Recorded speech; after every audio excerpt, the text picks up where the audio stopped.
Yo tout le monde, il fait beau, j'ai bien profité de mon dimanche et on va parler gentiment aujourd'hui des deux derniers quarts de finale de cette Coupe du Monde. On a donc le dernier carré avec 4 équipes européennes, ce qui est plutôt étonnant quand on voit le plateau de départ. Le 3ème CDM revient sur la victoire de l'Angleterre et de la Croatie, c'est parti!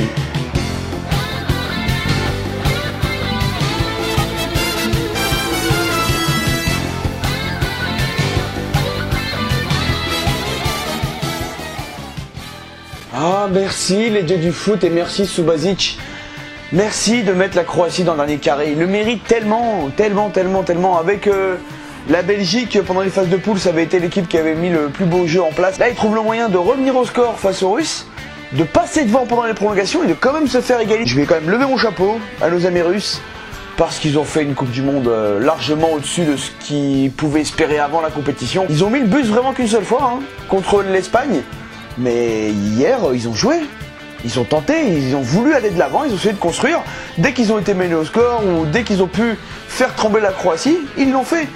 À la fin du match, à la fin de la prolongue, on se demandait si les Russes n'allaient pas passer devant quoi. Bon, mon copain Chicherine, Cherichev, qui a encore mis, pour moi le plus haut but du mondial, l'appui avec Zubia et la frappe enchaînée, c'est juste merveilleux. C'était écrit que les Croates devaient y aller quoi.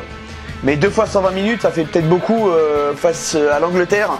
En demi-finale, les Anglais qui ont sorti, et heureusement, merci aussi les dieux du foot pour ça, la Suède. Oh là là, ça fait du bien, parce que quand on voit ce qu'ils ont proposé, alors qu'ils étaient encore menés 2-0, ils blindaient derrière, ils attaquaient pas, ils pouvaient caler à la baston, et ils produisaient rien, quoi. Donc merci les Anglais d'avoir sorti la Suède. Et je dis pas que vous êtes une équipe extraordinaire, loin de là. Vous êtes sûrement la plus faible des 4 équipes en demi. Vu votre parcours et votre tableau... C'était votre année ou jamais pour aller en demi, voire en finale. Maintenant, va falloir prouver face à la Croatie. Par contre, j'aime pas beaucoup l'idée de France-Belgique sera la finale avant l'heure. Parce que c'est avec ce genre de bêtises, si on passe la Belgique, on va se retrouver face à ou la Croatie et l'Angleterre. La Croatie qui, je pense, est techniquement un tout petit peu supérieure à nous. Et l'Angleterre qui est notre meilleur ennemi. Donc, qui va peut-être penser à d'autres facteur que footballistique pour nous vaincre. Donc ça, mis à part, évidemment que France-Belgique a plus d'attrait que l'Angleterre-Croatie, mais ça reste 4 demi-finalistes, faut pas les négliger. L'Angleterre a quelque chose à prouver, je pense, et veut retrouver une finale mondiale. La Croatie veut montrer que avec tous ces beaux noms, ces bons techniciens, on peut aller au bout d'une compétition.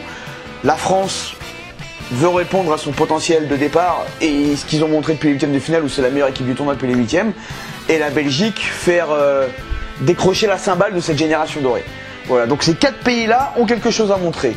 Ça va être quelque chose, mardi et mercredi. Ça va vraiment être quelque chose.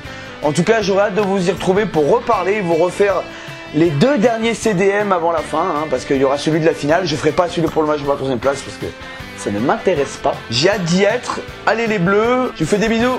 Ciao!